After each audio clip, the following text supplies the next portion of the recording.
Jordan Franklin clutched his first-class ticket, heart pounding as the gate agent's eyes skimmed over his dark skin before dismissing him without a word. "Economy's that way," she snapped, not bothering to verify his boarding pass. At 16, he'd faced prejudice before, but never this blatant. Never with 14-year-old Imani watching wide-eyed beside him. The siblings stood their ground, only to have security called, a supervisor summoned, and their dignity stripped away beneath fluorescent airport lights. The airline staff smirked, confident in their power, never suspecting these teenagers were about to shatter their world with a single message. For while Jordan and Imani appeared vulnerable, they possessed the one thing that truly mattered in corporate America: a father named Darius Franklin, the airline's majority owner, whose response to his children's mistreatment would transform an industry overnight. Just before we get back to it, I'd love to know where you're watching from today. And if you're enjoying these stories, make sure you're subscribed, because tomorrow's special episode is one you definitely don't want to miss. The morning light streamed through the windows of the modest suburban home as Jordan Franklin stuffed the last of his clothes into his carry-on bag. At 16, he was tall for his age, with a quiet intensity that made people notice him, even when he wasn't trying to be noticed. His sister Imani, 14 and artistic to her core, was already waiting by the door, her sketchbook tucked under her arm as always. "You got everything?" asked Helen, their godmother, her eyes misting over slightly. "First aid kit? Chargers? Emergency contacts?"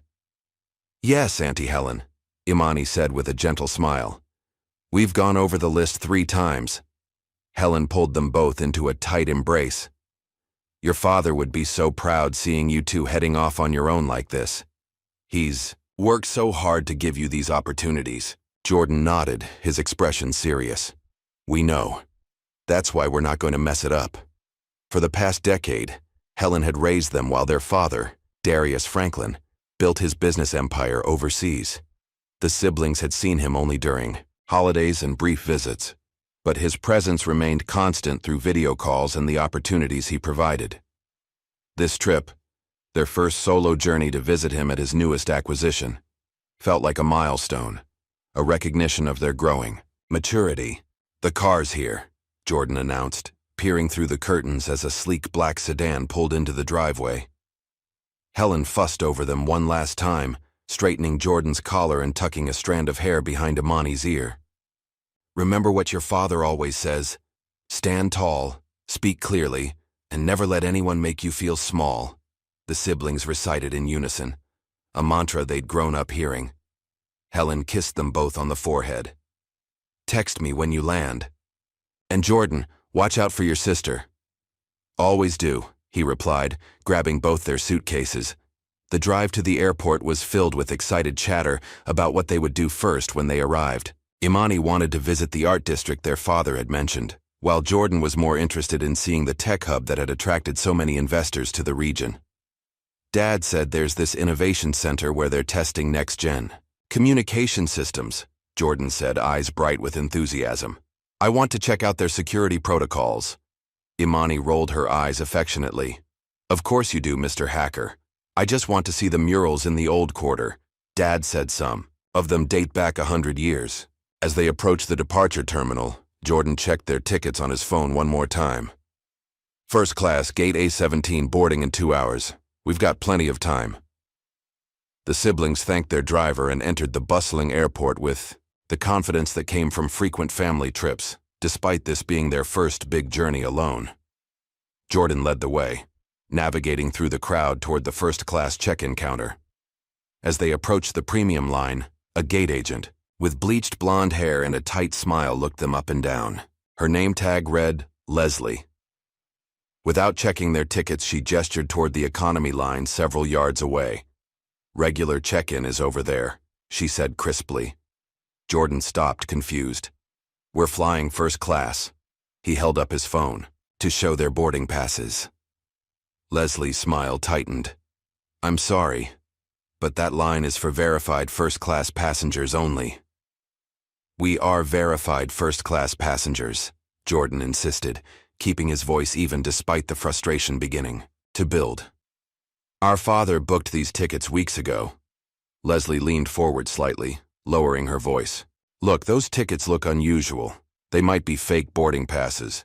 It happens more than you'd think. Imani tugged at her brother's sleeve. Jordan, maybe we should just— No, Jordan said firmly. We have every right to be in this line. He tried to remain calm, remembering his father's advice about handling difficult situations. Discreetly, he tapped his smartwatch, activating its recording function. Leslie's eyes narrowed. I'm going to need to verify these. Wait here. She walked away, speaking quietly into her headset. Jordan and Imani exchanged glances. A few feet away, a white family with teenagers approached the same first-class line and was welcomed with a warm smile by another agent. Did you see that? Jordan whispered. Imani nodded, her artist's eye missing nothing. Different tone, different body language, different everything. Leslie returned moments later with a practiced smile and a man in a crisp uniform beside her. This is Officer Reeves. He'll need to verify your documentation in a more private area. By now, other passengers were staring. An older white woman in a designer coat whispered audibly to her husband. Probably trying to sneak in again. Happens all the time. Jordan felt his chest tighten but kept his voice steady. We're not going anywhere private. Our tickets are valid. You can verify them right here. Officer Reeves, a stocky man with thinning hair and tired eyes, sighed as if this was routine. Kids, we're just trying to avoid disrupting other passengers. Let's step aside and sort this out properly. Imani, always the peacemaker, looked ready to comply, but Jordan stood his ground. We're not kids. We're paying customers with valid tickets. The tension was interrupted by the arrival of another man, older, with a receding hairline and a supervisor's badge that read, Travis. His face was flushed with barely contained irritation. What seems to be the problem here? He asked, though his tone suggested he'd already decided who was causing the trouble. Leslie quickly explained. These two insist they have first-class tickets, but the passes look suspicious. They're refusing verification. Travis didn't even look at the siblings as he spoke. Look, you're causing a scene here. Either step aside with Officer Reeves or wait outside until we can properly verify your booking. Jordan held up his phone again. Our booking confirmation is right here. Our father purchased these tickets directly from your airline's executive portal. Executive portal? Travis scoffed. Right, and I'm the CEO. Our ID matches the names. On the tickets, Imani added quietly, pulling out her driver's license. Travis finally glanced at them, his gaze dismissive. Even if these tickets are somehow real, which I doubt, there's clearly been some kind of mistake. This class of service, it's not what you're used to. The implication hung in the air, unmistakable. Jordan felt his fists clench at his sides. He wanted to shout, to demand respect, but years of his father's cautioning held him back. Making a scene would only reinforce their prejudices. We've shown you everything you need, Jordan said, his voice tight. Either check us in or get your manager. Travis's face hardened. I am the floor supervisor, and I'm telling you to step aside. Wait outside or security will remove you from the terminal entirely. Imani's eyes widened with alarm. Jordan could feel her trembling slightly beside him. Fine, Jordan said, his voice dangerously calm. We'll step aside. As they moved away from the counter, Jordan pulled out his phone and opened a secure messaging app. His father had given it to him years ago, saying, "Use this if you ever need me immediately. No matter where I am, I'll respond." He typed a brief message. Airport. First-class counter. Racial profiling. Recording everything. No immediate response came through. Jordan pocketed his phone and looked at his sister. Imani forced a smile, ever the optimist. Let's try to fix this ourselves first. Dad's probably in meetings. They walked toward a quieter area of the terminal, both aware of the security officer still watching them from a distance. This isn't right, Jordan muttered. I'm not letting this go. I know, Imani replied softly. But right now, we need to be smart about how we handle it. The siblings found a bench near some vending machines, away from the crowded gates but still within view of their departure screen. Imani pulled out her sketchbook, her way of processing emotion, while Jordan began researching airline policies on his phone, determined to find their next move. On the pages of Imani's sketchbook, harsh lines began to form the scene they'd just experienced. Jordan noticed her hand trembling slightly. "You okay?" he asked gently. Imani nodded, not looking up. "Just angry. But I'd rather put it down on paper than let it eat me up inside." Jordan squeezed her shoulder. "Smart girl. Dad would be proud."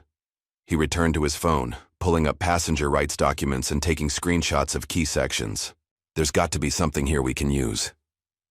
Nearby, a family with young children watched them with barely disguised curiosity.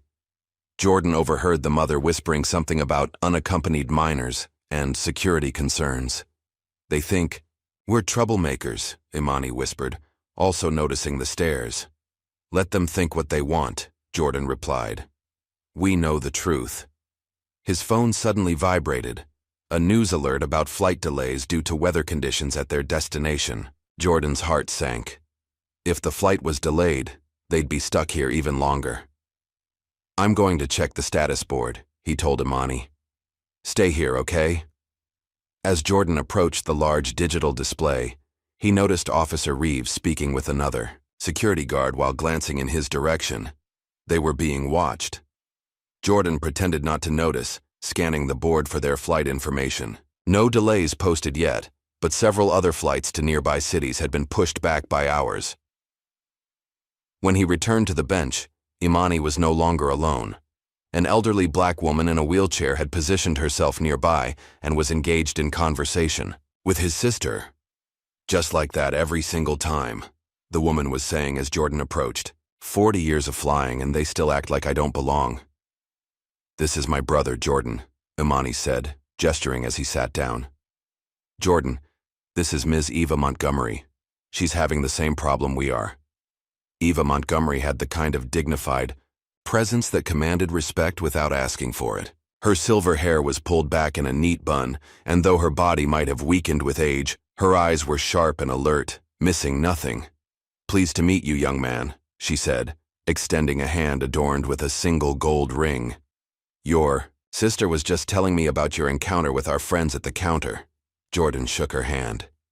"You too, ma'am. Sounds like you've been dealing with the same thing." Eva chuckled, but there was little humor in it. "Child, I've been dealing with this since before your parents were born. They moved me from the first-class lounge claiming they needed to verify my status. Been waiting here for 40 minutes while white passengers walk right in." "That's horrible," Imani said, her brow furrowing with indignation. "It's life," Eva replied matter-of-factly. "But that doesn't mean we accept it." She looked Jordan up and down. "You remind me of my grandson. Same fire in the eyes." Jordan smiled despite his frustration. "My dad always says that fire is good as long as you control it, not the other way around. Smart man, your father. Is he meeting you at your destination?" "That's the plan," Imani said. "It's our first trip to see him in his new location. He's been working overseas." As they spoke, a young Latino man in a janitor's uniform approached, pushing his cleaning cart. He slowed as he neared them, glancing around before speaking in a low voice. "Don't mean to interrupt, but I heard what happened. This happens all the time." He introduced himself as Leo. "My cousin Maria works customer service. Not the front desk, the real one where they can actually help. Here." He slipped them a small piece of paper with a name and terminal location. "Ask for Daniela. She doesn't play their games." Before they could thank him properly, Leo was moving on, but not before discreetly leaving a few packaged snacks on the bench beside them. "Well," Eva said with a small smile, "it seems not everyone here is cut from the same cloth." Jordan opened his phone to check their ticket status and froze. "What the hell?" The screen displayed their booking information with a glaring update. "Cancelled due to verification failure." "We didn't cancel anything," Imani said, peering over his shoulder. "No, but someone did." Jordan's tech savvy, honed through years of coding and system design lessons online, kicked into high gear. He opened a developer portal on his phone and began working through a series of commands. "What are you doing?" Eva asked, watching his fingers fly across the screen, accessing the airline's mobile backend. Most companies have security flaws in their apps if you know where to look. His face lit up with grim satisfaction. "Got it. Someone manually altered our ticket status at 9:42 a.m., right after we walked away from the counter." He took screenshots of the timestamp and user ID, storing them securely. "Evidence," he muttered. "We're going to need it." "I think we should try that customer service desk Leo mentioned," Imani suggested. "Maybe Daniela can help restore our tickets." They helped Eva navigate toward the central terminal where Daniela supposedly worked. As they moved, Jordan became aware of two security guards casually following them at a distance. "Don't look back," he whispered to Imani, who had noticed the same thing. "Just keep walking normally." Eva, sensing their tension, spoke calmly. "Been shadowed more times than I can count. Straight backs, steady pace. Give them nothing to work with."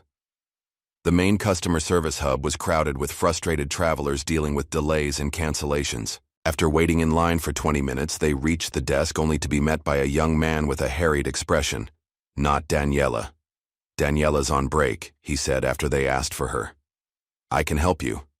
His name tag read Kevin, Jordan explained their situation, showing him the screenshots of their altered ticket status. Kevin's eyes widened momentarily before his face settled into practiced neutrality.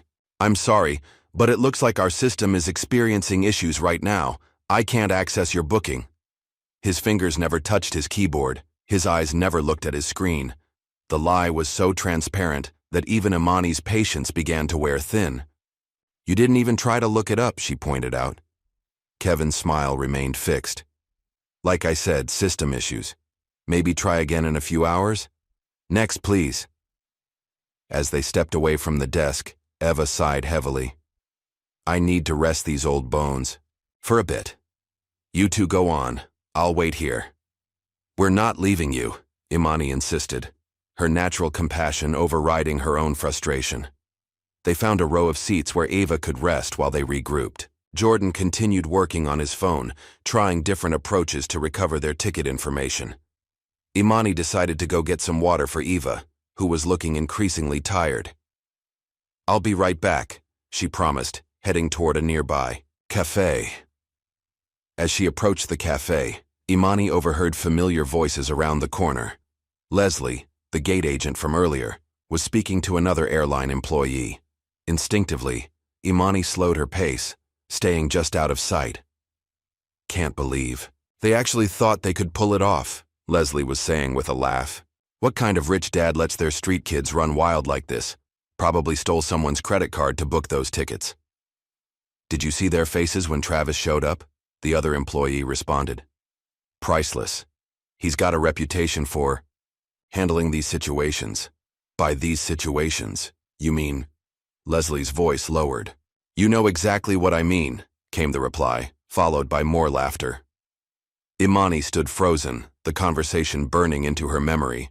She wanted to confront them, to defend her family's dignity, but years of careful conditioning held her back. Instead, she quickly grabbed water bottles and returned to Jordan and Eva, her hands shaking slightly. "What's wrong?" Jordan asked immediately, noticing her distress. Imani hesitated, glancing at Eva. "I overheard Leslie talking. She called us street kids and implied we stole someone's credit card to book the tickets." Jordan's expression darkened. "Did you record it?" "No, I wasn't prepared." Imani looked down. "I should have, but I was too shocked." Eva reached out and patted Imani's hand. "You did fine, child. Sometimes the most powerful thing is just to witness and remember." Jordan nodded, though his jaw was tight with anger. "I'm going to check if Dad responded yet." He pulled out his phone and checked the secure messaging app. Still no response. "He'll answer," Imani said with confidence she didn't entirely feel.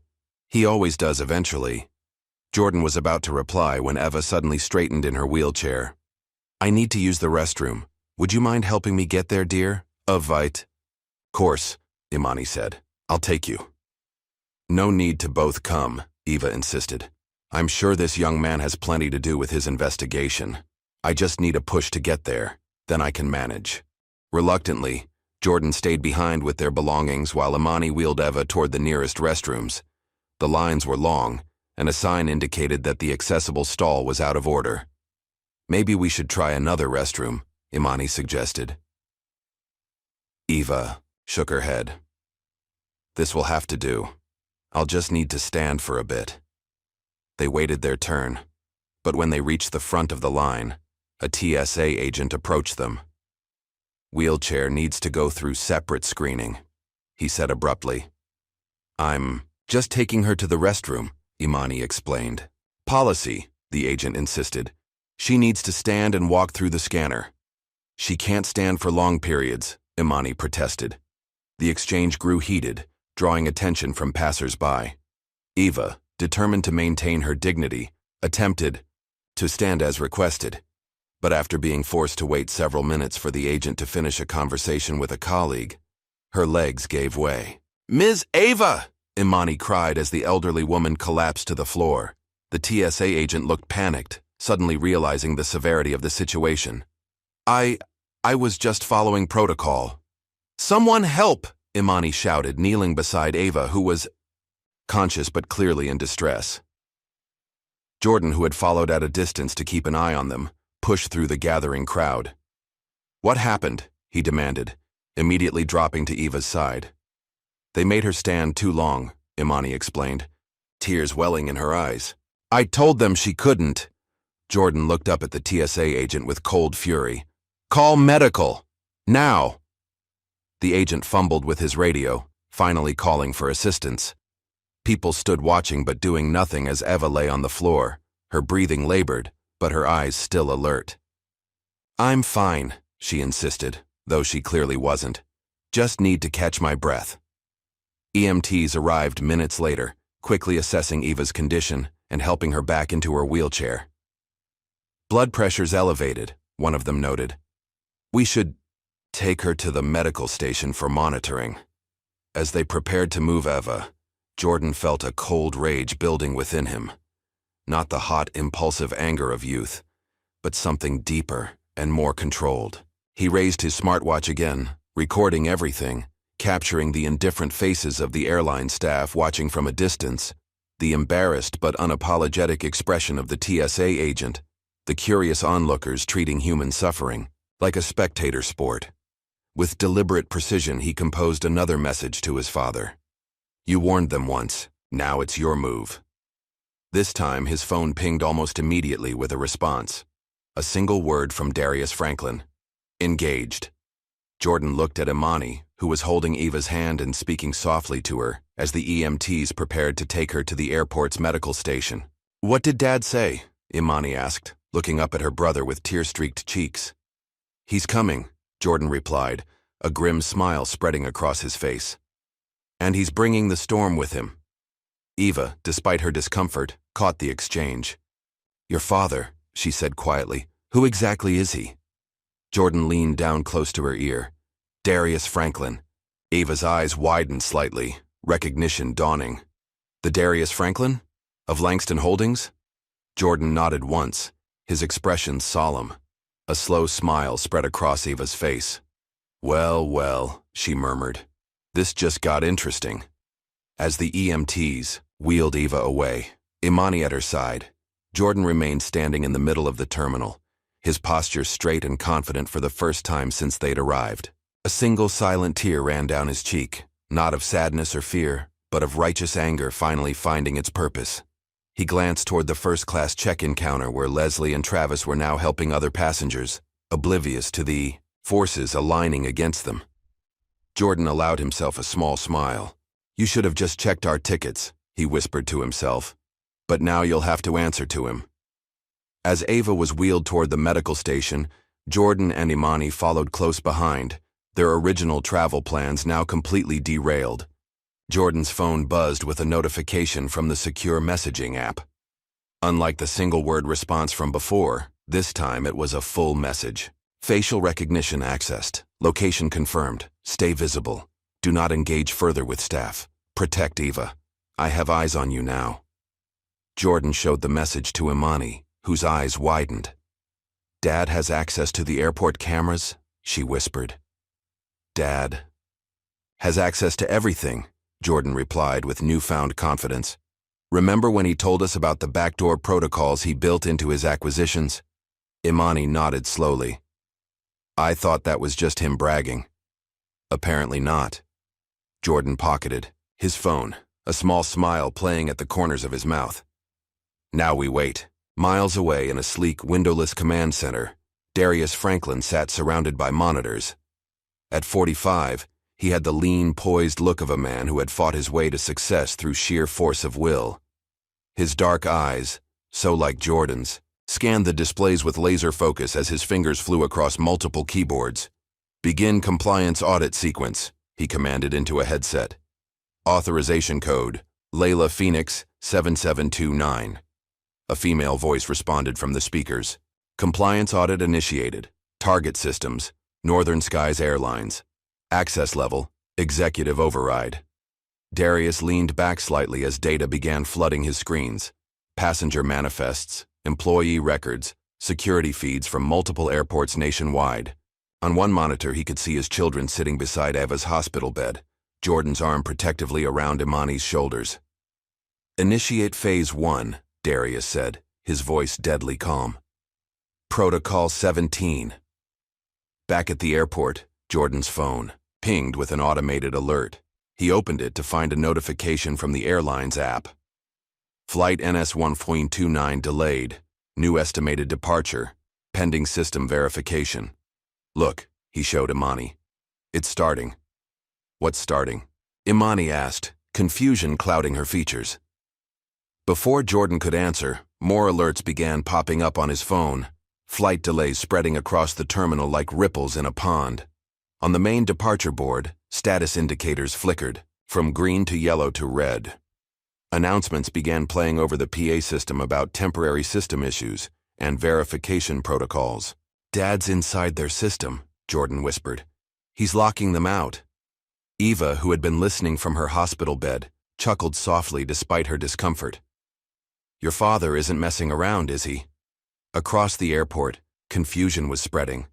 Passengers were lining up at information desks, demanding explanations for the sudden delays. Gate agents were frantically calling supervisors, who were calling managers, who were finding their access credentials suddenly invalid. At Northern Skies corporate headquarters, the situation was rapidly evolving from confusion to panic. In the main conference room, executives huddled around displays showing cascading system failures across their network. "What do you mean you can't override it?"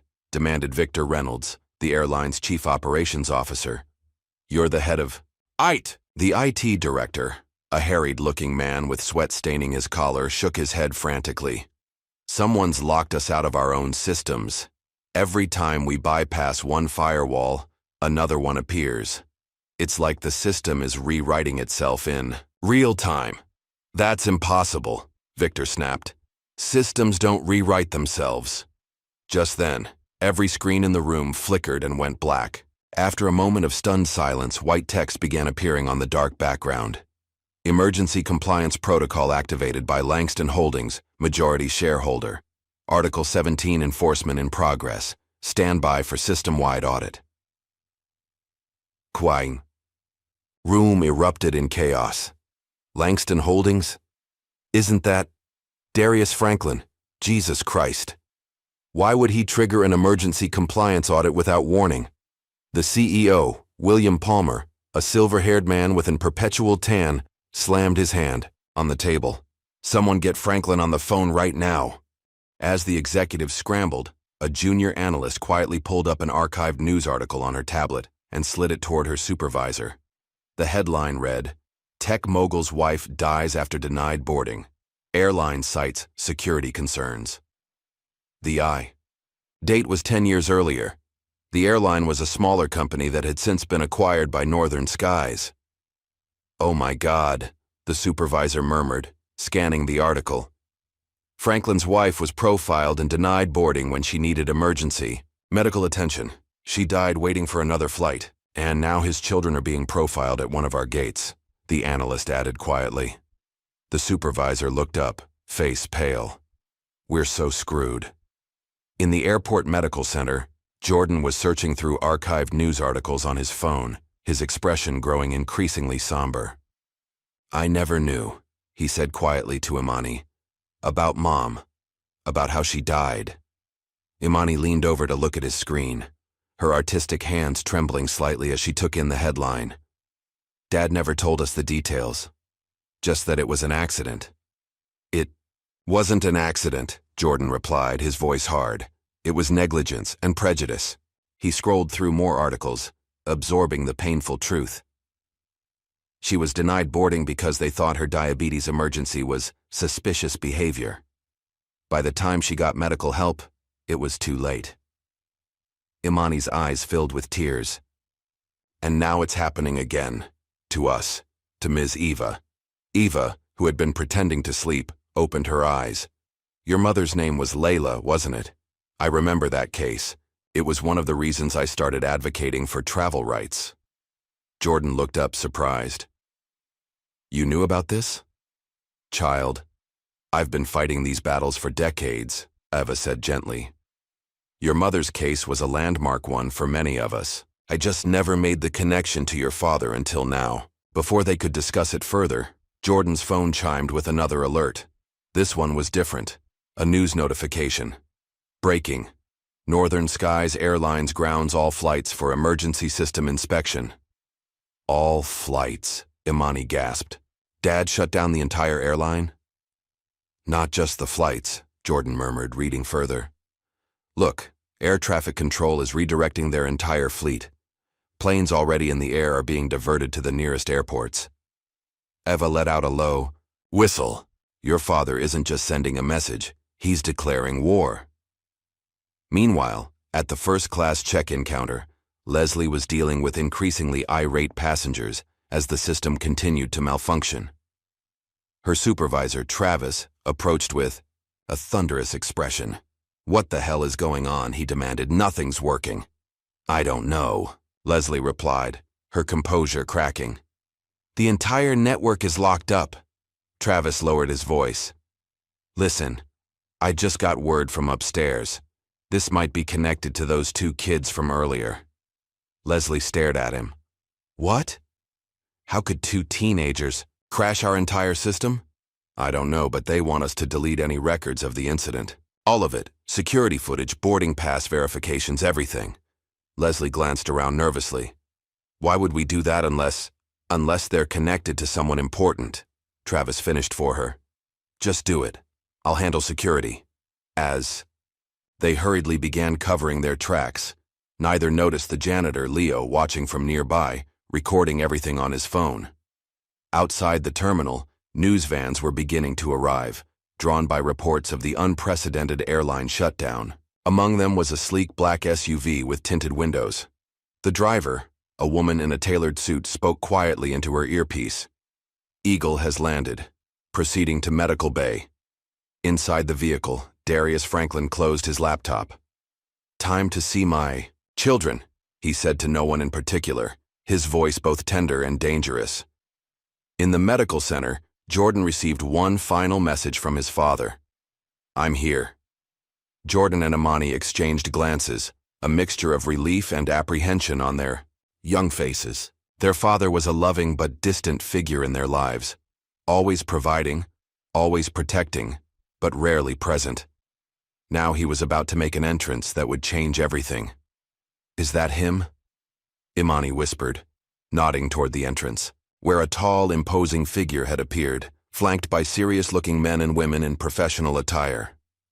Jordan nodded, a lump forming in his throat. That's Dad. Darius Franklin strode into the medical center with the confident gait of a man who owned every inch of ground beneath his feet. His tailored suit was impeccable, his face impassive except for the slight softening of his eyes when they landed on his children. Jordan. Imani, he said simply, his deep voice carrying across the room. The siblings rose to meet him, suddenly unsure whether to embrace him or stand at attention. Darius solved the dilemma by opening his arms, and they rushed into his embrace. I'm sorry it took me so long, he murmured into their hair. But I'm here now, After a moment, he released them and turned his attention to Ava, who was watching the family reunion with interest. "Ms. Montgomery," he said with a respectful nod. "I understand my children have been keeping you company. I hope you're receiving proper care now." Eva studied him curiously. "Mr. Franklin, I see where your son gets his intensity. Yes, your children have been exemplary. Far better than the staff of your airline." "Not for much longer," Darius replied grimly. "Rest assured, this ends today." He turned to one of his associates, a stern-looking woman with a tablet. "Begin phase 2, he instructed. "I want every employee involved in today's incident assembled at Gate A17 in 15 minutes. Every single one." As the woman nodded and stepped away to make calls, Darius addressed his children again. "Are you two ready for what comes next? This won't be pleasant." Jordan straightened his shoulders. "We're ready, Dad. They need to be held accountable." Imani hesitated, then nodded. "I just want them to understand what they did wrong, so it doesn't happen to anyone else." Darius's expression softened slightly at his daughter's compassion. "Understanding will come, one way or another." He checked his watch. "It's time. Let's go." As Darius and his entourage prepared to leave, Eva called out, "Mr. Franklin." Darius turned, one eyebrow raised inquiringly. "Make it count," Eva said simply. Darius nodded once, then led his children out of the medical center and toward Gate A17, where their confrontation with the airline staff awaited. As they walked through the terminal, passengers and airport employees stopped to stare at the procession. Some recognized Darius, taking out their phones to record the mogul's unexpected appearance. In Darius's ear, a voice reported, "Sir, Leslie Matthews and Travis Wilson are attempting to leave the premises. Security has been instructed to hold them at the gate." "Perfect," Darius replied quietly. Into his earpiece he added, "Stage 2, begin shutdown protocol." Throughout the terminal, lights flickered as the airport's backup generators kicked in. On every display screen, the airline's logo was replaced by the Langston Holdings emblem, a phoenix rising from ashes. The message was clear. A new power had taken control.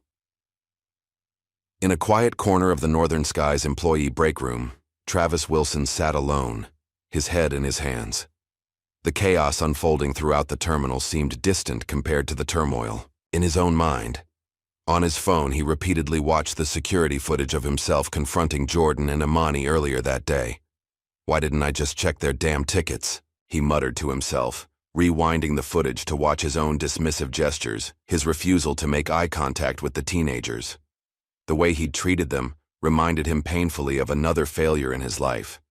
8 years ago, Travis had lost his only son, Marcus, to a heroin overdose. Marcus had been 16, Jordan's age, when Travis had kicked him out of the house after discovering drugs in his room.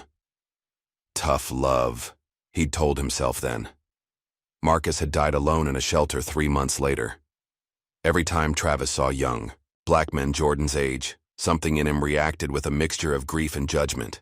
It was easier to assume the worst than to remember his own failures as a father.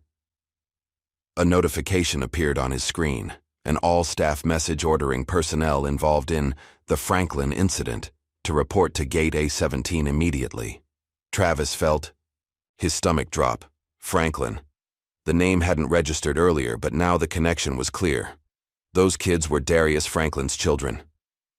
"I'm finished," he whispered to the empty room. In another part of the terminal, Leo Rodriguez wheeled his janitorial cart toward an employees-only door. At 26, Leo had the easygoing demeanor of someone who could blend into any background, becoming effectively invisible to those who didn't bother to look closely. This quality had served him well over the 3 years he'd worked at the Furing airport since dropping out of his logistics management program at State University. Leo swiped his badge and entered the staff corridor, quickly navigating to a small server room. Once inside, he locked the door behind him and pulled a laptop from beneath the supplies in his cart. Within minutes, he had connected to the airline's internal network, a trick he'd learned during his college days. "Access granted," he murmured with satisfaction as employee files appeared on his screen. He quickly began downloading personnel records, customer complaint histories, and internal memos about passenger profiling protocols. The documents painted a disturbing picture of systemic bias within the airline's operations. As the files transferred, Leo sent a text message to a contact listed simply as N. Got everything. Meeting at Gate A17 is happening now. You might want to get over here. The recipient of that message, Naomi Jackson, was already on her way. At 34, Naomi had established herself as one of the most respected investigative journalists in the city. She was also Eva Montgomery's daughter, though few people made that connection professionally. In the newsroom of the City Tribune, Naomi had been about to head home when the first reports of the Northern Skies shutdown began flooding. Social media. A colleague had shown her a viral video of an elderly woman collapsing at a security checkpoint, her own mother. Now Naomi was in a taxi heading to the airport, her press credentials ready and her recorder running.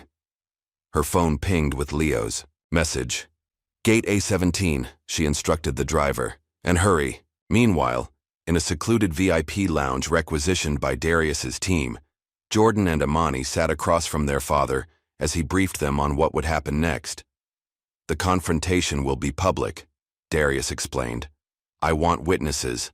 I want accountability. He looked at Jordan. Those recordings you made, they're admissible and legally obtained.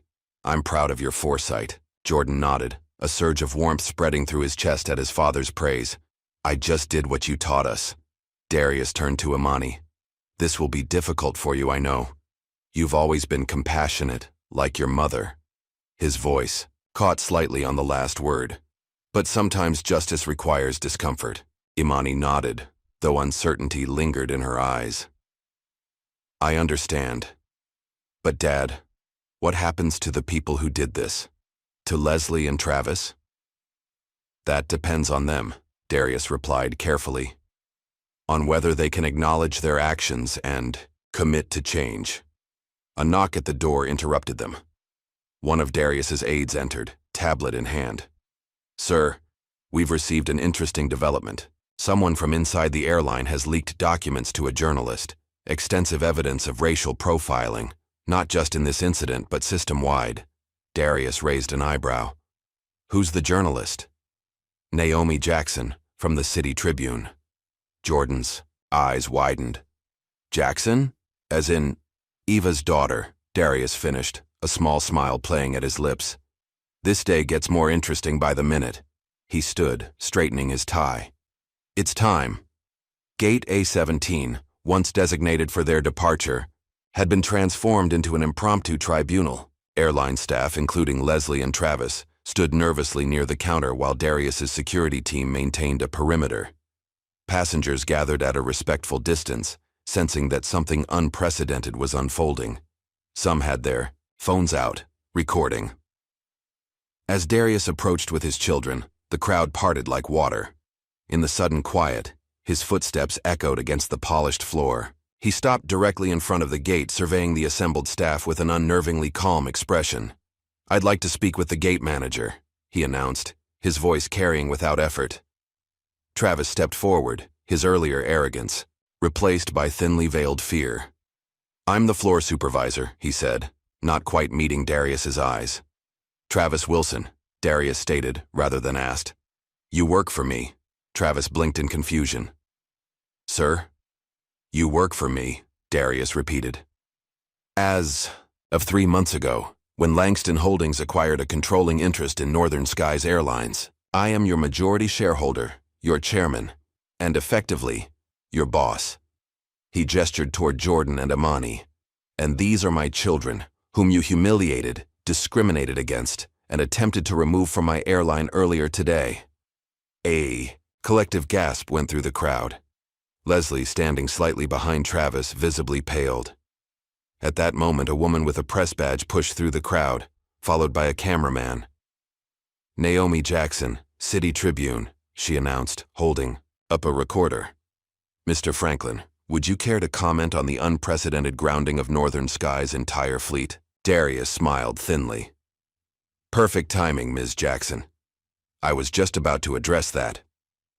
He turned to face both the assembled staff and the growing audience of travelers.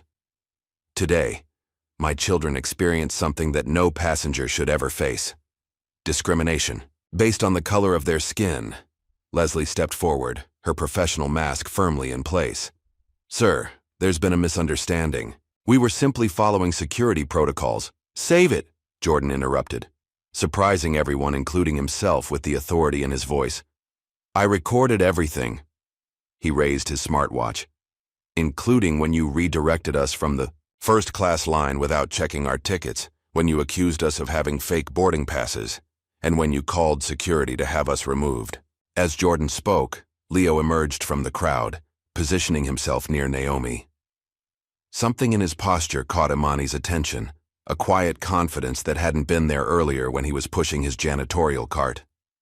Darius continued, While my son was recording your visible misconduct, my systems were recording something else.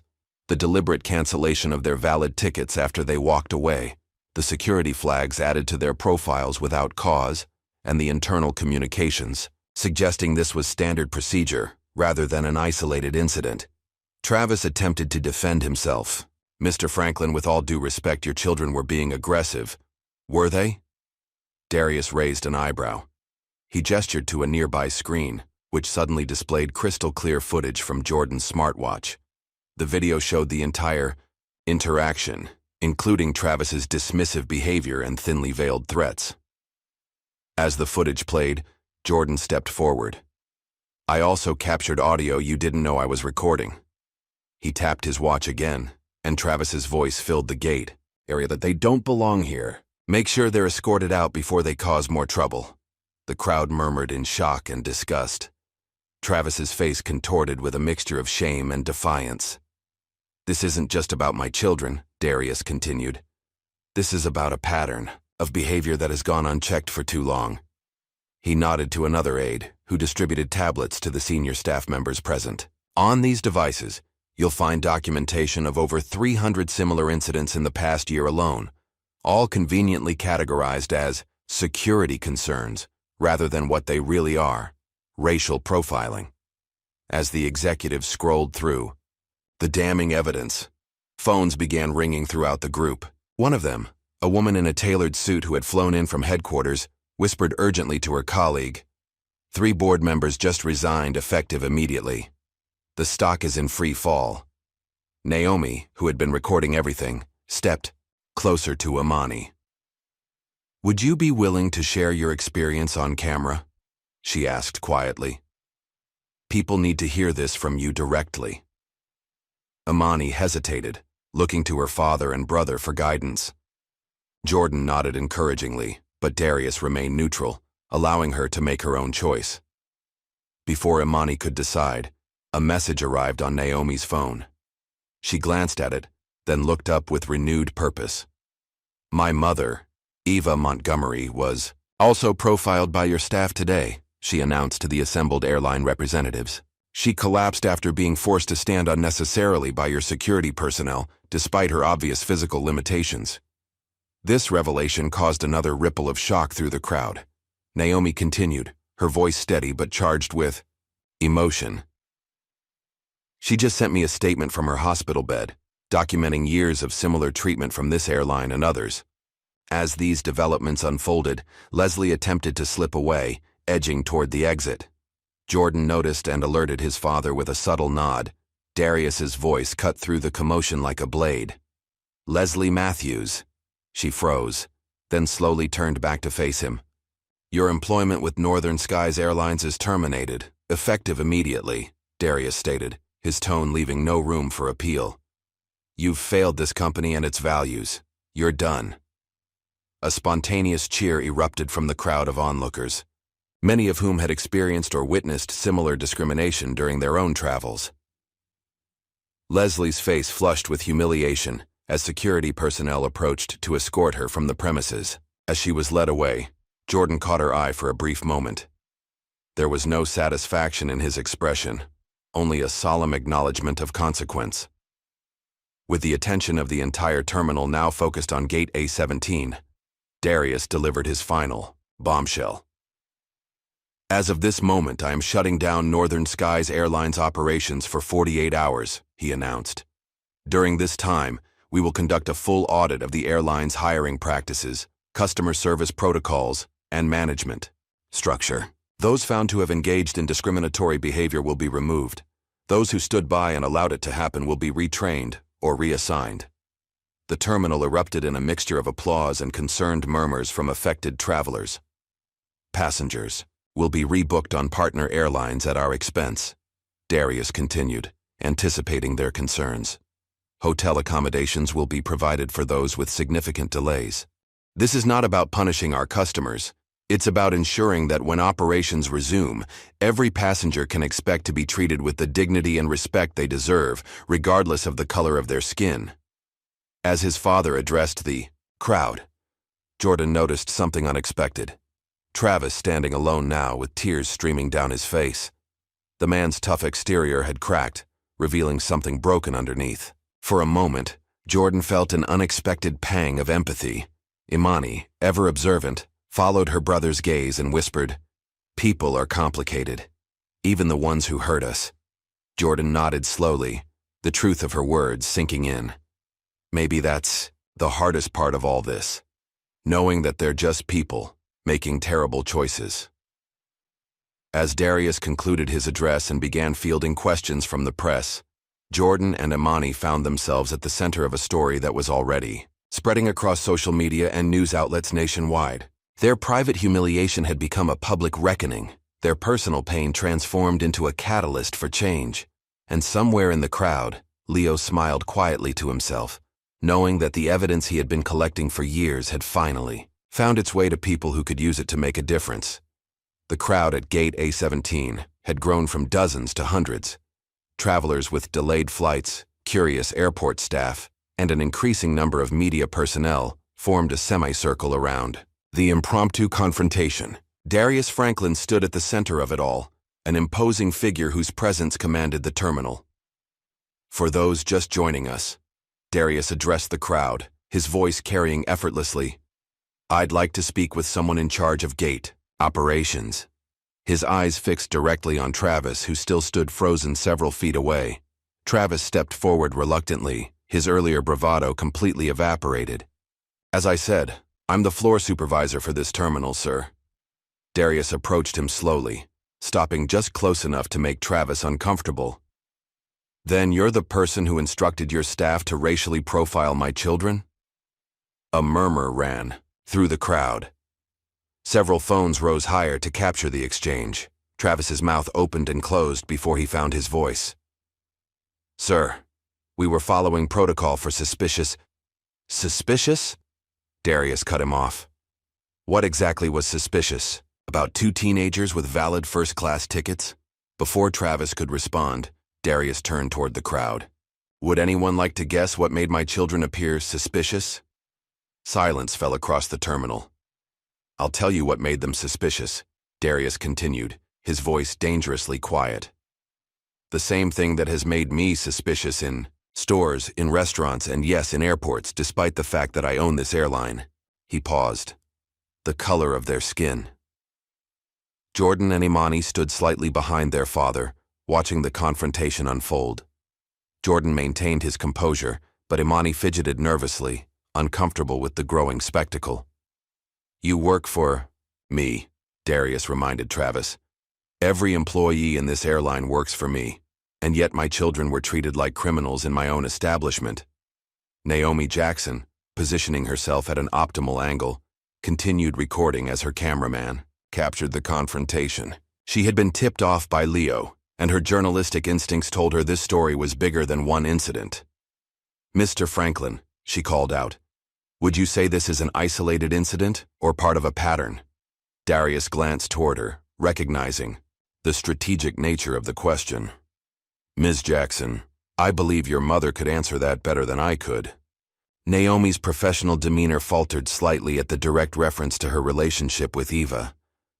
She hadn't realized he knew. "For those unaware," Darius continued, "Ms. Montgomery, who was mistreated by the same staff earlier today, is the mother of this journalist. The same staff who denied my children entry, then failed to accommodate an elderly woman with mobility issues." Travis attempted to interject. "Sir, The situation with Ms. Montgomery was handled by TSA, not our... Don't. Darius's single word, cut through the air like a blade. Do not attempt to deflect responsibility when your staff stood by and watched an elderly woman collapse. During this exchange, Leslie had been trying to blend into the background, edging slowly toward an employee exit. Jordan noticed and subtly tapped his father's arm. "Leslie Matthews," Darius called without turning around. "Please join us. Your perspective as the first point of contact with my children would be valuable." Leslie froze, then reluctantly returned to the center of attention. Her customer service smile was firmly in place, though her eyes betrayed her fear. "Mr. Franklin," she began, her voice professionally modulated. "There seems to be a misunderstanding. I was simply following standard procedure?" Jordan interrupted, stepping forward. He held up his smartwatch. "I recorded everything, including what you said when you thought we couldn't hear you." Leslie's smile faltered. Jordan tapped his watch, and Leslie's voice emerged clearly from the device. "What kind of rich dad lets their street kids run wild like this? Probably stole someone's credit card to book those tickets." Gasps and murmurs rippled through the crowd. Leslie's face drained of color. Darius's expression remained unchanged, but his eyes hardened. "Ms. Matthews, in light of your comments and actions, your employment with Northern Skies is terminated, effective immediately." Leslie's professional mask cracked completely. "You can't just..." "I can and I have," Darius stated firmly. "Security will escort you to collect your belongings." As two security officers approached to escort Leslie away, cheers erupted from several onlookers. Leslie's humiliation was complete as she was led through the crowd, head down, avoiding the judgmental stares of passengers she'd once lorded over. Travis, witnessing Leslie's dismissal, attempted a different approach. "Mr. Franklin, our staff handles thousands of passengers daily. Mistakes happen, but we're not..." "Aggressive?" Jordan interjected, playing another recording. Travis's voice filled the gate area. "They don't belong here. Make sure they're escorted out before they cause more trouble." Travis fell silent, his face ashen. Darius turned to his son with pride evident in his expression. "Your foresight saved us a lot of denials today." He returned his attention to Travis. "Were you going to claim you weren't aggressive, Mr. Wilson, that you didn't prejudge my children based on their appearance?" Travis, realizing his position was untenable, finally abandoned his defenses. "What do you want from me?" he asked, his voice hollow. "Accountability," Darius replied simply. "Starting with an acknowledgement of what you did." While this confrontation unfolded, Imani stood slightly apart, observing not just the main players, but the reactions of those watching. She noticed how some passengers nodded in agreement with her father, while others looked uncomfortable, perhaps recognizing similar behaviors in themselves. She also saw the airline staff's varying reactions. Some were rightfully ashamed, others resentful, and a few seemed genuinely regretful. Her artistic eye captured these expressions, mentally sketching the complex emotions playing across faces throughout the terminal. This wasn't just about punishing Travis and Leslie. It was about confronting a deeper societal issue that played out daily in spaces like this. Naomi approached Imani while her father continued addressing the crowd. "Would you be willing to share your perspective?" she asked gently. "People need to hear this from you too, not just your father." Imani hesitated, glancing toward Jordan, who gave her an encouraging nod. "I'm not sure," she replied softly. "Everyone's watching." "That's precisely why your voice matters," Naomi responded. "This isn't just about one airline or one incident." Before Imani could decide, her attention was drawn to her phone. A message had arrived from the medical center. Eva had recorded a statement from her hospital bed and sent it directly to Naomi. The journalist quickly reviewed the footage on her tablet. Eva's dignified voice captured the terminal's attention as Naomi played the recording. "Today was not my first experience with discrimination while traveling, nor will it be the last for people who look like me. But today, something different happened." Today, someone with power finally said, "Enough." The crowd fell silent, listening to the elderly woman's testimony about decades of similar treatment, being redirected from first-class lines, subjected to random security checks, and having medical needs ignored or minimized. As Eva's recording concluded, Darius made his most dramatic announcement yet. In light of these revelations and the clear evidence of systemic issues within our company culture, I am temporarily shutting down Northern Skies Airlines operations. Shocked gasps spread through the terminal. Airline executives who had rushed to the scene looked horrified. For the next 48 hours, Darius continued, all Northern Skies flights worldwide will be grounded while we conduct a comprehensive audit of our hiring practices, customer service protocols, and management structure. One executive pushed forward. You can't do this. The financial implications are significant, Darius acknowledged, but not as significant as the human cost of allowing these practices to continue. He turned to address the worried passengers. All affected travelers will be rebooked on partner airlines at our expense, with appropriate compensation for delays. While chaos erupted among the executives, Jordan observed Travis standing alone, shoulders slumped in defeat. Despite everything, Jordan felt an unexpected twinge of empathy. The man had been cruel, yes, but he was also a product of a system that rewarded such behavior. In that moment, Jordan made a decision that would later prove significant. He approached Travis while everyone's attention was focused on his father. Why did you do it? Jordan asked quietly. Travis looked up, surprised by the direct question from the teenager he'd mistreated. Do what? Treat us like that. Without even checking our tickets first. You must have known there was a chance we were legitimate passengers. Travis held Jordan's gaze for a moment before looking away. You reminded me of someone, he admitted, his voice barely audible. My son.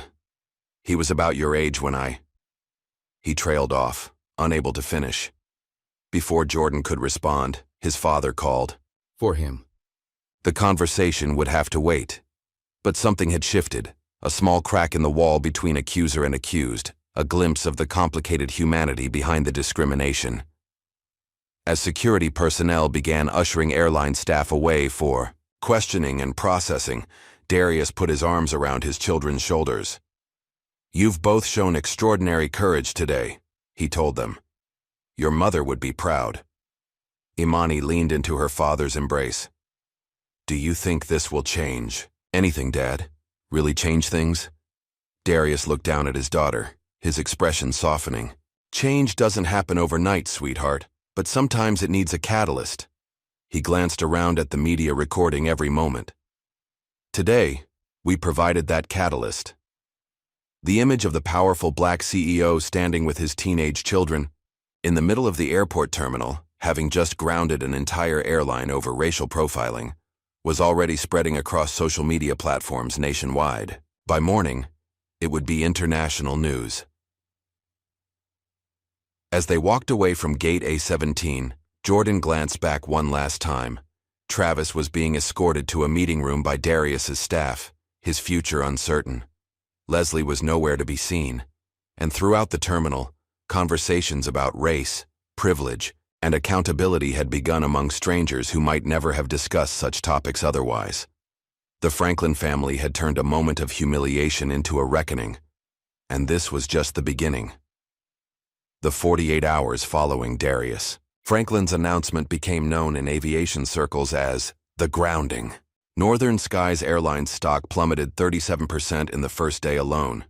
Financial news channels ran continuous coverage of what analysts were calling unprecedented corporate self-regulation. In the glass-walled boardroom of Northern Skies headquarters, chaos reigned. Emergency meetings stretched through the night as executives strategized damage control. The CEO, William Palmer, had aged years in a single day, his usual tan fading to a sickly pallor. He can't just shut us down, Palmer shouted, slamming his fist on the polished table. We have shareholders to answer to. He is the majority shareholder, the company's legal counsel reminded him quietly. And the evidence he's presenting would sink us in court anyway. What evidence? Demanded a senior vice president. A few recorded comments? Some kid's smartwatch footage? The room fell silent as the door opened. A young IT specialist entered looking nervous. Sir, there's something you should know, the whistleblower. We've identified him. All attention turned to the specialist. Well, who is it? Palmer demanded, Leo Rodriguez, a janitor. But he's not just a janitor. He's been systematically archiving deleted customer complaints for 3 years. Thousands of them, sir, all related to racial profiling incidents. The executives exchanged horrified glances. One woman closed her eyes briefly, whispering, "Those complaints were supposed to be permanently deleted." "Nothing's ever permanently deleted," the IT specialist replied grimly. And Rodriguez knew exactly what he was doing. He has copies of everything, including the internal memos directing staff to prioritize certain passenger profiles for additional screening. Palmer collapsed into his chair. "We're finished." Across town, in a modest apartment, Leo sat at his kitchen table with Naomi Jackson, reviewing the materials he'd collected over the years. "How did you know to start saving these?" Naomi asked, scrolling through meticulously organized files. Leo's expression darkened. "3 years ago, my grandmother was traveling to see me graduate. She's Dominican, doesn't speak much English. They pulled her aside, made her miss her connection. By the time she arrived, the ceremony was over." He shrugged. "I was already working here part-time. After that, I started paying attention." "And you kept working there? All this time?" Leo gave her a half-smile. "Sometimes you need to be inside the system to change it. I wasn't sure what I'd do with all this, but I knew someday the right opportunity would come along." "Well," Naomi said, "today's that day." She gestured to her laptop, where her preliminary story was taking shape. The headline read, "Systemic Discrimination Exposed. Whistleblower Reveals Years of Racial Profiling at Major Airline." Meanwhile, at the Franklin residence, a spacious penthouse with views of the city skyline, Jordan sat alone in his room, scrolling through the chaos unfolding online. Northern Sky's shutdown was trending nationwide. Videos of the confrontation at the gate had been viewed millions of times. Some commenters hailed the Franklins as heroes exposing corporate racism. Others criticized Darius for what they called an overreaction and abuse of power. The most disturbing comments, however, were those attacking Jordan and Imani directly, calling them privileged, spoiled, and worse. Anonymous accounts were posting doctored videos, manipulating the footage to make it appear that the siblings had been aggressive or disrespectful. One particularly vicious post showed a crudely edited clip of Jordan shoving an airline employee, something that had never happened. Jordan's finger hovered over the video he'd recorded of Leslie mocking them. He hadn't shared this particular clip publicly yet. Part of him wanted to upload it immediately, to silence the critics who were painting him and Imani as entitled troublemakers. There was a soft knock at his door. Imani entered, her sketchbook clutched to her chest. "You okay?" she asked, sitting beside him on the bed. Jordan showed her the doctored video. "They're trying to make us look bad." Imani studied the fake footage, then shook her head. "That's not even good editing. Your shirt changes color halfway through." Despite everything, Jordan laughed. Leave it to his artist sister to notice a detail like that. "I want to release the clip of Leslie," he admitted. "The one where she calls us street kids and says we stole credit cards." Imani frowned slightly.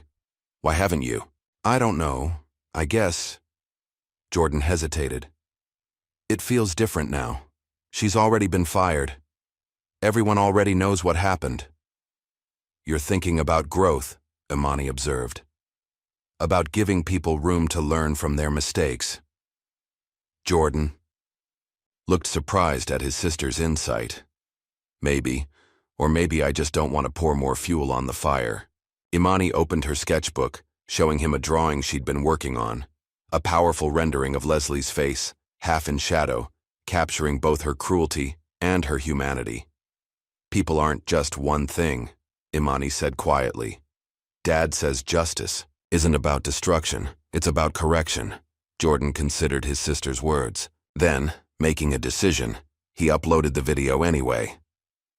"Some corrections need to be public," he said firmly, "for the others who might think twice next time." Imani looked disappointed, but didn't argue.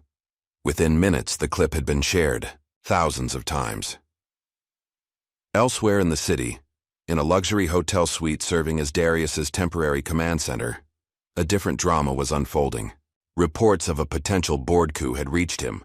Several executives were trying to rally votes to remove him as chairman, arguing that the shutdown constituted a breach of fiduciary duty. Darius received the news with calm detachment. "They're 3 votes short," he told his chief of staff. "And they always will be." "How can you be so sure, sir?" Darius smiled thinly. "Because the moment I learned what happened to my children, I transferred 15% of my shares to a trust controlled by loyalists. The board can't touch me now." His phone buzzed with a notification. Jordan had uploaded the video of Leslie's comments. Darius watched it once, his expression unreadable, then set the phone aside. "Sir?" his assistant prompted. "Should we include this in our press materials?" "No," Darius replied after a moment. "My son made his choice. We'll let it stand on its own." In a small supply closet at the airport terminal, Travis Wilson sat alone, his uniform jacket discarded on the floor beside him. Tears streamed down his face as he stared at an old photo on his phone, a teenage boy with his same eyes smiling at the camera. "I'm sorry, Marcus," he whispered to the image of his deceased son. "I've been so angry for so long." The door opened, suddenly, flooding the dark space with light. Naomi Jackson stood in the doorway, recorder in hand. "Mr. Wilson?" she said, surprised to find the supervisor in such a state. Travis quickly wiped his eyes, embarrassed to be caught crying. "What? Do you want more footage for your exposé?" Naomi studied him for a moment, then made a decision. She turned off her recorder and sat down on an overturned bucket across from him. "Tell me about it," she said simply. "Off the record. Just human to human." Travis looked up, confused by the unexpected compassion. "Why would you listen to anything I have to say, after what I did?" "Because understanding why matters almost as much as acknowledging what," Naomi replied. "And because my mother taught me that everyone deserves a chance to be heard." Something broke in Travis then. The defensive wall he'd maintained crumbled. Completely. "I had a son," he began, his voice cracking. He would have been just about that boy's age now. As Travis spoke, Naomi listened without judgment. The story that emerged was one of loss, regret, and misdirected pain. A father who had failed his son, then projected that failure onto every young black man who reminded him of what he'd lost. Meanwhile, at the hospital, Darius had gone to visit Eva. He entered her room carrying a small arrangement of yellow roses. "Mr. Franklin," Eva greeted him, sitting up straighter in her bed. "I didn't expect a personal visit." "Please, call me Darius," he replied, placing the flowers on her bedside table. "I wanted to apologize personally for what happened today."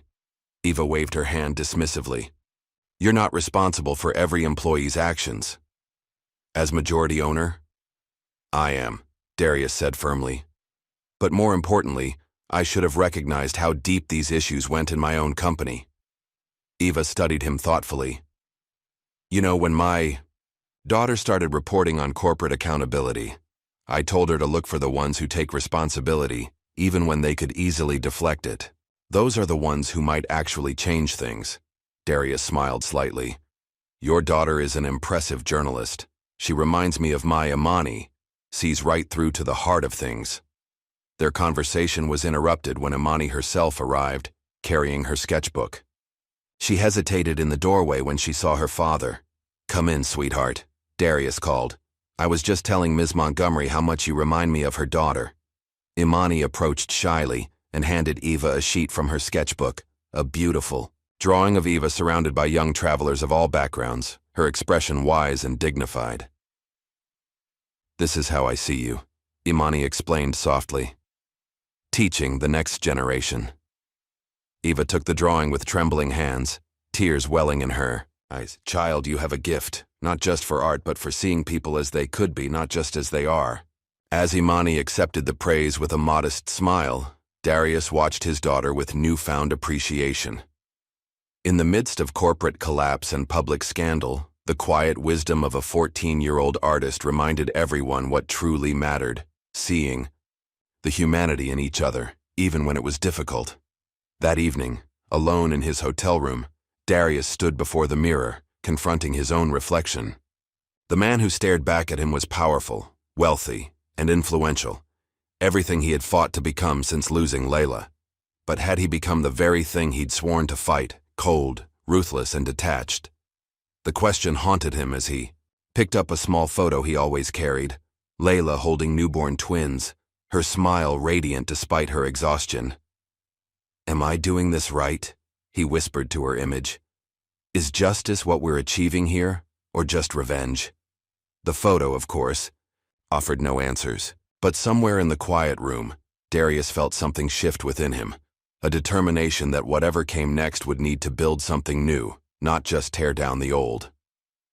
3 weeks after the grounding, Northern Skies Airlines was no more.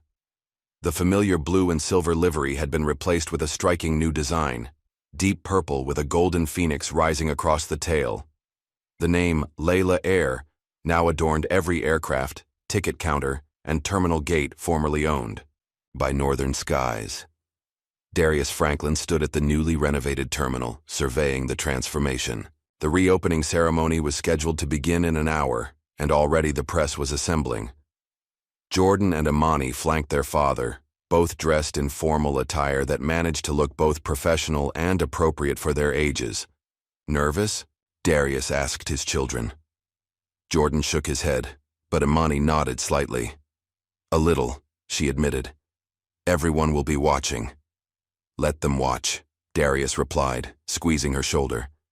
"What they'll see is how change should happen, not just in words but in actions." The terminal itself had been redesigned.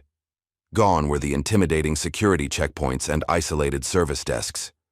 In their place stood open-concept customer service islands, staffed with diverse teams trained in cultural sensitivity. Security remained thorough but was conducted with transparency and respect. Most notably, every employee wore a badge that read, "Ask me why I'm here," a conversation starter that connected personal stories to professional service. Among those wearing such a badge was Leo Rodriguez, no longer pushing a janitorial cart. As the newly appointed head of ethical compliance, Leo now led a team responsible for ensuring that the airline maintained its commitment to equality and dignity. "Mr. Franklin," Leo greeted, approaching the family. "The new hires are ready for your inspection." Darius nodded appreciatively. "Thank you, Leo. And please, it's Darius. We're colleagues now." Leo smiled. "That's still taking some getting used to." They walked together toward a group of new employees assembled nearby. Over 60% were from underrepresented communities, many hired from neighborhoods with high unemployment rates. Darius had personally overseen the creation of a training program that provided both technical skills and customer service expertise to those who had previously been overlooked by corporate recruiters. "Each of you represents the future of this company," Darius addressed the group. "Not just because of what you look like or where you come from, but because you understand that dignity isn't a luxury, it's a right." As Darius continued his speech, Jordan noticed a familiar face at the edge of the group. Travis Wilson stood slightly apart, no longer wearing a supervisor's badge but instead the same uniform as the other customer service representatives. His expression was subdued, humbled, yet there was a quiet determination in his stance. Jordan nudged Imani, nodding toward Travis. "Didn't expect to see him here." Imani studied Travis thoughtfully. "Dad believes in second chances, remember?" The siblings observed as their father concluded his address and moved through the group, shaking hands with each new hire. When he reached Travis, there was a moment of tension. Then Darius extended his hand, which Travis accepted with visible gratitude. Later, as the staff dispersed to prepare for the ceremony, Jordan approached Travis directly. "You're still here," Jordan stated, neither accusatory nor friendly, simply factual. Travis met his gaze steadily. "Your father offered me a choice, resign or stay and be part of the solution. Said it was up to me to decide which would do more good in the world. And you chose to stay," Travis nodded. "I'm starting over at the bottom. No authority, no ego, just learning to see people, really see them." He hesitated. "I never properly apologized to you and your sister." Jordan considered this. "No, you didn't." "I'm sorry," Travis said simply. What I did was wrong. Not just that day, but every day I allowed bias to influence how I treated people. For a moment, Jordan said nothing, measuring the sincerity in Travis's eyes. I heard about your son, he finally said. That must have been hard. Something flickered across Travis's face. Surprise, pain, and then a quiet acceptance. It was, still is, but it's no excuse for how I treated you. No, Jordan agreed. It's not, but it helps me understand. Their conversation was interrupted by the arrival of a special guest. Eva Montgomery, elegant in a purple dress that matched the airline's new colors, was being wheeled toward the ceremonial ribbon by none other than Naomi Jackson, her daughter. Ms. Montgomery, Darius greeted her warmly. You honor us with your presence. Ava smiled. I wouldn't miss this for the world, Mr. Franklin. It's not often one gets to witness actual change instead of just talk about it. Darius turned to address all those gathered. Today, we're not just renaming an airline. We're establishing a new standard for how businesses should operate, with accountability, with purpose, and with humanity at the center of every decision. The ribbon-cutting ceremony began with speeches from Darius, Eva, and surprisingly, Travis, who spoke candidly about his own journey from being part of the problem to committing to be part of the solution. His testimony was powerful precisely because it was uncomfortable, an admission of bias that many could recognize in themselves. As cameras flashed and reporters called out questions, Imani tugged at her father's sleeve. Dad, can I say something, too? Darius looked surprised but nodded. Of course, sweetheart. Imani stepped forward to the microphone, momentarily intimidated by the sea of faces. Then she took a deep breath and began speaking from the heart. 3 weeks ago, my brother and I were treated like we didn't belong, she said, her voice growing stronger with each word. But that moment wasn't just about us. It was about every person who's ever been made to feel small because of how they look or where they come from. The crowd fell silent, captivated by the 14-year-old's poise and wisdom. I'm an artist, Imani continued, and artists learn to really see people, not just their outsides, but who they are inside. That's what was missing that day. No one saw us as people first. She glanced at Travis. But people can learn to see differently. They can change. And institutions can change too if there's enough courage to admit when they're wrong. As Imani returned to her father's side, the applause was thunderous. Darius embraced her, whispering, Your mother would be so proud. The ceremony concluded with Darius, Jordan, and Imani cutting the purple ribbon together, officially launching Layla Air. As part of the rebranding, Darius announced several new initiatives. A scholarship program for minority students interested in aviation careers, a community oversight board with real authority to review customer complaints, and most significantly, a training program developed in partnership with Eva Montgomery to educate all staff on the impact of unconscious bias. Later that afternoon, Darius was summoned to a hearing on Capitol Hill. The Congressional Subcommittee on Transportation had taken notice of the Northern Skies shutdown and wanted to understand its implications for the industry at large. Under the bright lights of the hearing room, Darius spoke not just as a CEO, but as a father. What happened to my children happens every day to people who don't have the power to shut down an airline in response, he testified. The difference isn't in the problem, it's in who has the authority to demand a solution. His testimony shifted, the conversation from one about an individual company's practices to a broader examination of systemic issues across the transportation sector. Lawmakers from both parties found themselves unable to dismiss his arguments when confronted with the evidence, not just from the Franklin incident, but from thousands of similar cases documented by Leo over the years. Meanwhile, back at the EC, newly christened Layla Air Terminal, Leo was leading his first official training session for the ethical compliance team. The group included former customer service agents, security personnel, and even a few executives who had survived the corporate restructuring. The goal isn't perfection, Leo explained. It's awareness and correction. We're not trying to catch people doing something wrong. We're trying to build a culture where doing right becomes instinctive. At the back of the room, Naomi sat taking notes for a follow-up piece she was writing. What had begun as coverage of a scandal had evolved into an ongoing examination of corporate transformation. Her article series, From Grounding to Growing, The Layla Air Revolution, had been picked up by major publications nationwide. As word spread about the changes at Layla Air, other companies began taking notice. Competitor airlines scrambled to review their own policies, some genuinely committed to improvement, others merely trying to avoid similar public relations disasters. The ripple effects extended beyond the aviation industry. Hotels, rental car companies, and retail chains began examining their customer service practices through a new lens, aware that in the age of smartphones and social media, accountability was just a viral video away. At Darius's insistence, Travis was invited to speak at industry conferences about his personal journey, from enforcing biased policies to advocating for change. His testimony was particularly effective because he didn't portray himself as a hero, just as an ordinary person who had been forced to confront his own prejudices.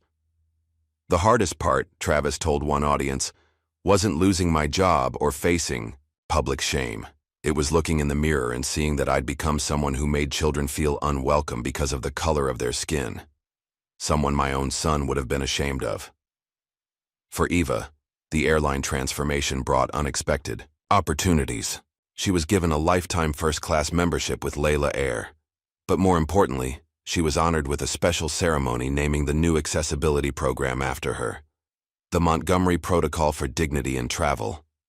In my 73 years, Eva remarked during the ceremony, I've seen boycotts and protests, lawsuits and regulations, all necessary, all important.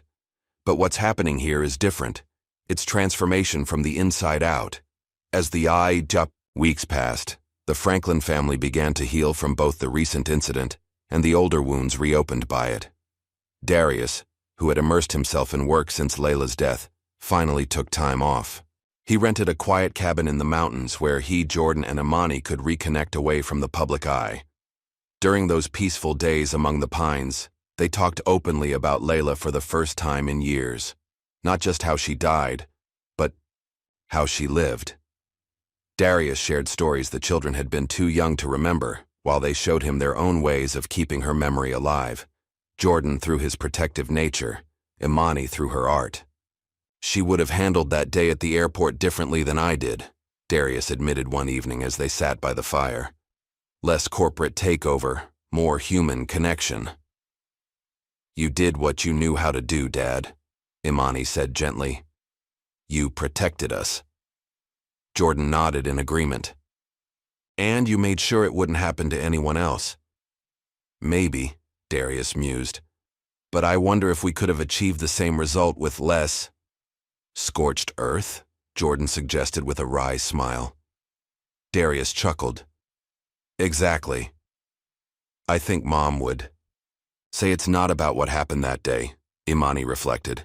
It's about what happens next, what we build from here. 6 months after the rebranding of Layla Air, Naomi Jackson stood in the terminal preparing for the final segment of her documentary series. The working title, Grounded, What It Took to Change an Airline, had resonated with viewers nationwide. We're rolling in 3, 2, 1, her cameraman counted down. 6 months ago, I stood in this same terminal recording a confrontation that would ultimately change the aviation industry, Naomi began, looking directly into the camera. Today, I'm here to show you the aftermath, not just new logos and fresh paint, but fundamental changes in how people are treated when they travel.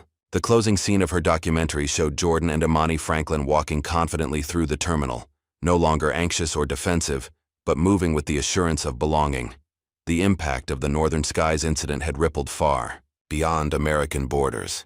International airlines had launched their own internal reviews, fearful of similar reckonings. Darius had been invited to consult with transportation ministries across Europe and Asia, sharing the Layla Air model as a template for change.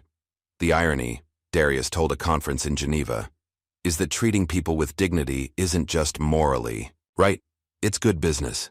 Our customer satisfaction scores are at record highs, employee turnover has plummeted, and our stock has not only recovered, but reached new peaks. Back in their hometown, Imani had found her own voice through art. Her first gallery showing, a series called Gatekeepers, featured symbolic depictions of airports, security checkpoints, and waiting areas, places where power dynamics often played out in subtle but significant ways. "I'm not trying to shame anyone," she explained to visitors at the opening. "I'm trying to make visible what's usually invisible, the tiny moments, when we decide who belongs and who doesn't." The exhibition attracted attention from art critics, but more importantly, it sparked conversations among ordinary visitors about their own experiences with inclusion and exclusion. One installation, a recreation of the first-class check-in counter with distorted proportions and perspectives, was particularly powerful in helping people understand how intimidating such spaces could feel to those made unwelcome. Jordan, meanwhile, had channeled his technical skills into creating something constructive. Inspired by his experience at the airport, he had developed a travel app designed to protect vulnerable passengers. The platform, called SafePass, allowed users to record interactions, access rights information specific to their location, and connect with advocacy resources if needed. "Technology shouldn't just make travel more convenient," Jordan explained at the app's launch. "It should make it more equitable." His startup had attracted major investors who recognized both the social value and market potential of addressing an underserved need. What had begun as a response to personal injustice was evolving into a tool that could help thousands navigate challenging situations with greater confidence.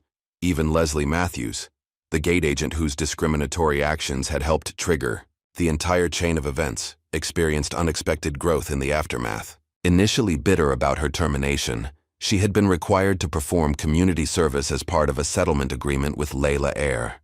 Her assignment, assisting elderly and disabled passengers at a local bus terminal, had been deliberately chosen to place her in service to those she had previously dismissed. At first, she'd approached the work with resentment, but a chance encounter changed her perspective.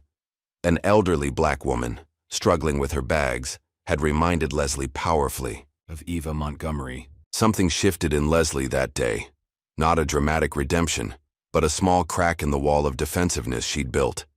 It wasn't a Hollywood ending, but it was a realistic beginning to a different way of seeing the world. 7 months after the incident, Eva Montgomery passed away peacefully in her sleep. Her funeral drew thousands, not just family and friends, but people whose lives she had touched through her decades of advocacy. She was remembered not as a victim, but as a warrior who had fought with dignity for the respect all people deserve. "My mother never sought the spotlight," Naomi said in her eulogy. "But when it found her, she used it to illuminate the path for others." In honor of Eva's legacy, Imani wrote an open letter to the airline staff who had mistreated them that fateful day. Rather than focusing on their actions, she addressed the humanity behind them. "I don't know what experiences shaped you," she wrote.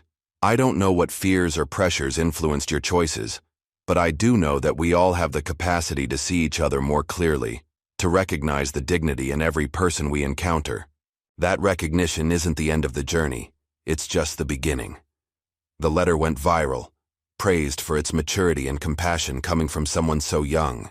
Educational consultants reached out to Imani, asking permission to use her words in training materials for schools and businesses, addressing unconscious bias. Darius, watching his daughter's growing influence, felt a complex mixture of pride and humility. His own approach, leveraging power and financial pressure, had created the conditions for change, but it was Imani's compassion and Jordan's innovation that were building something sustainable. In recognition of this truth, Darius published a memoir titled Runways and Roadblocks, chronicling his journey from grief to accountability. The book was unflinching in its examination of his own failures and blind spots, alongside his successes in creating institutional change. "Power can dismantle barriers overnight," he wrote in the final chapter, "but only understanding can prevent new ones from being built." A year after Eva's passing, Layla Air established the annual Eva Justice Award, given to frontline workers who exemplified dignity, inclusion, and courage in their daily interactions. The first recipient was, surprisingly, a former Northern Skies employee who had risked her job to help stranded passengers during the shutdown.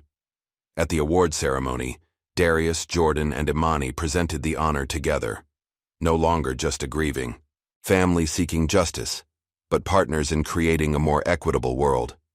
And in the renovated terminal that now bore Layla Franklin's name, a subtle but meaningful change had taken place. The traditional first-class economy division had been reimagined. While premium services remained available, the physical architecture of the space no longer reinforced hierarchies of worth. Every passenger, regardless of ticket type, was processed with the same baseline of respect. On the wall overlooking the check-in area hung a mural commissioned by Darius. The painting depicted Layla, Jordan, and Imani, not as idealized figures, but as real people with warm, knowing smiles. And beneath them, a new generation of travelers. Black, white, disabled, young, old, rich, poor, moved through the space with the quiet confidence that comes from knowing you belong. The plaque beside the mural carried a simple message: everyone's journey matters. 5 years later, that message had spread far beyond a single airline or terminal. What had begun as a painful confrontation had catalyzed conversations and changes across industries and borders. The term Franklin Standard had entered the business lexicon, referring to corporate policies that addressed bias not just in theory but in practice. For Jordan and Imani, now young adults pursuing their own paths, the airport incident remained a pivotal moment in their lives, not just because of what had happened to them, but because of what they had helped create from it. They had learned that justice wasn't just about righting wrongs, but about building systems where wrongs became less likely in the first place. And for travelers everywhere, something fundamental had shifted. Not overnight, not completely, but meaningfully. The journey toward true equity continued, but each step forward carried the legacy of those who had refused to accept anything less than dignity, for themselves and for everyone who would come after them. What happens when we grant the power of accountability to those who've been silenced? What changes might occur in our world if every silent sufferer had the means to demand justice? If this story moved you, please hit the like button and subscribe for more powerful narratives that challenge us to examine privilege, power, and the possibility of transformative change.